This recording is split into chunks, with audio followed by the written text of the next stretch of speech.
Merci d'être avec nous en cette première journée de la REF du MEDEF placée sous le signe de la Renaissance.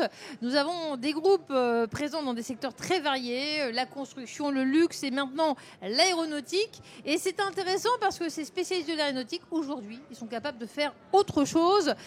Coronavirus oblige. On en parle avec le président Pierre-Jean Leduc, le président de Dédienne Plasturgie. Pierre-Jean Leduc, bonjour. Bonjour à vous. Merci d'être avec nous. Alors c'est vrai que vous êtes un spécialiste de la plasturgie, de l'aéronautique, de l'automobile, mais aujourd'hui vous faites des masques. Racontez-nous comment c'est venu. Bien sûr, on sait ce que signifient les masques et combien on en utilise, mais selon la vocation de votre groupe, c'est intéressant de voir comment vous êtes développé dans cette voie. Alors Dédienne, c'est un groupe, comme vous l'avez dit, un groupe de plasturgie. Notre métier, en fait, c'est l'allègement. Donc historiquement, notre métier, c'est d'alléger, de substituer des pièces qui sont en métal par du plastique et des composites. Donc l'allègement, c'est notre moteur de croissance habituel. Et donc l'aéronautique, évidemment, est un secteur où on substitue beaucoup de métaux par des plastiques et des composites. Et l'automobile également, et notamment avec le développement des véhicules électriques.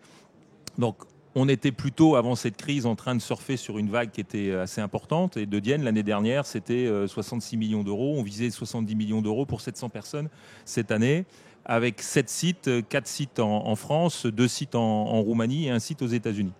Et puis la crise est intervenue et là, on était plutôt, nous, en début d'année, en train de dire on va recruter, on est obligé de la supply chain aéronautique aujourd'hui était fortement sous pression et on se retrouve avec des capacités qui sont totalement disponibles. Et c'est dans ce cadre-là qu'on a dit il faut qu'on fasse autre chose. Et le autre chose, c'est de se dire on a des capacités, on a des moyens de production, on a des capacités de développement. Qu'est-ce qu'on peut faire ? Et en fait, on a été mis à contribution pour fabriquer des visières au travers d'une campagne qui a été les visières de l'espoir pour alimenter les hôpitaux en visières pour le personnel hospitalier. Donc tout ça, c'était totalement gratuit. On a fabriqué pendant des semaines des milliers de visières. Et en même temps, on a constaté qu'il y avait un vrai problème de masques en France. Puisqu'il y avait la fameuse guerre des masques où on a constaté, 1, qu'on ne produisait pas de masques en France, 2, qu'ils étaient produits en Chine et que 3, tous les pays voulaient les récupérer et on s'est dit on doit pouvoir faire quelque chose. C'est là qu'est venu, et ça est venu très vite puisqu'en fait dès la fin mars, on a pris la décision d'étudier un masque donc, qui soit ultra léger et un masque qui permette de pouvoir répondre aux besoins de la plupart de nous industriels, parce qu'on a eu la problématique de protéger nos salariés, mais aussi le grand public. Et donc, de là est née une nouvelle activité. On a déposé une marque protective et on a créé une business unit, une task force au sein de Dédienne pour justement relever ce défi. Alors c'est vrai qu'il y a 2 écoles, les masques jetables et les masques non jetables. Dans quel camp vous rangez-vous ? Et nous, on est totalement opposés aux jetables, puisqu'en fait, notre métier, on est dans le plastique durable. Il y a toujours une image liée au plastique et qui est plutôt celle de l'emballage. Nous, on est dans le plastique durable. Notre métier, c'est la substitution du métal, en fait, par des plastiques et de composites. Donc, on est vraiment dans le durable.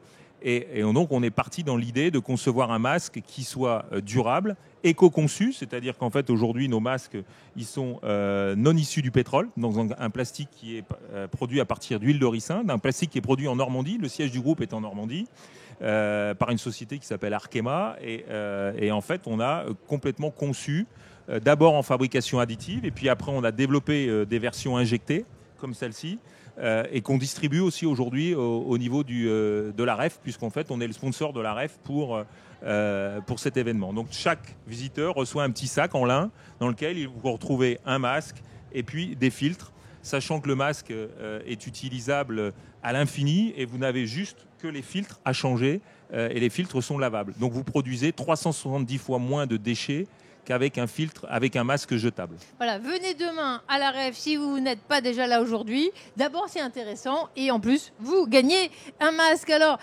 c'est vrai que le secteur est extrêmement touché, on l'a dit, et vous faites preuve d'une innovation extraordinaire pendant ce temps. D'abord, vous continuez les acquisitions, je me suis laissé dire ça, mais vous avez même travaillé à une nouvelle chaussure de foot innovante Incredible. Donc là aussi, il y a de l'innovation. Oui, alors nous, l'innovation, c'est notre moteur. Hein. Donc on a développé effectivement pour un client très connu dans le monde du sport, Decathlon, pour ne pas le nommer. Vous n'osez pas le dire, alors je le fais. Le moyen de fabriquer des chaussures de sport ultra légères. Donc en fait, on est encore dans la logique d'utiliser des matériaux plastiques haute performance pour alléger et rendre les gens plus compétitifs. Alors là, c'est pour les protéger. Dans l'autre cas, c'est pour qu'ils aillent plus vite et qu'ils soient plus précis dans leur tir, puisque ce sont au départ, c'est pour fabriquer des chaussures de football. En quelques mots, vous avez changé l'organisation du groupe pour vous adapter à cette période challenging. Vous savez, on avait prévu au budget 70 millions d'euros cette année. On va très probablement en faire une 50aine de millions. Donc en fait, il y a un moment, il faut se dire, et quand vous avez 30% de votre activité qui est l'aéronautique et 40% qui est l'automobile, il y a un moment, il faut se dire, qu'est-ce qu'on peut faire d'autre ?